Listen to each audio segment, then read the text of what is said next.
Welcome to Sana astro. எப்படி இருக்கீங்க friends? 30 நாள் 30 வகையான ஹெல்த்தியான சூப் வகைகள். இன்னைக்கு நம்ம பார்க்க போறது மஷ்ரூம் பார்லி சூப்.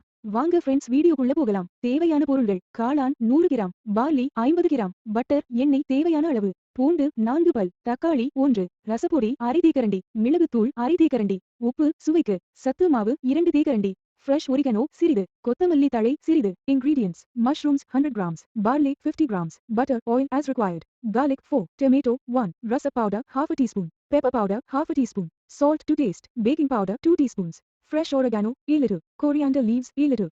செய்முறை: வெங்காயம் மற்றும் பூண்டை பொடியாக நறுக்கிக் கொள்ளவும். தக்காளி மற்றும் காளானை சிறு துண்டுகளாக நறுக்கவும். பார்லியை வேக வைத்து வைக்கவும். ஒரு பாத்திரத்தில் பட்டர் போட்டு நறுக்கிய வெங்காயம், பூண்டு, ஒரிகனோ, தக்காளி மற்றும் காளான் சேர்த்து வதக்கி விடவும்.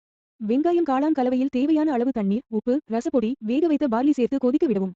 கொதித்து வரும் பொழுது 1/4 டம்ளர் நீரில் சத்து மாவை கரைத்து ஊற்றி ரசப்பொடி தூசி இறக்கவும். கொத்தமல்லி தழை சேர்த்து சூடாக பரிமாறவும். Recipe: chop the onion and garlic into powder. Chop the tomato and mushroom into small pieces. Boil the barley. In a pan, add butter and saute the chopped onion, garlic, oregano, tomato and mushroom. Add required amount of water, salt, rasa powder and boiled barley to the onion and mushroom mixture and let it boil. When it boils, dissolve the glutinous rice flour in a 1/4 cup of water and add the rasa powder. Add coriander leaves and serve hot. Thanks for வாட்சிங். உங்களுடைய feedback comments பண்ணுங்க. உங்களுக்கு healthy living life ஸ்டைலுக்கு எங்களை support பண்ணுங்க.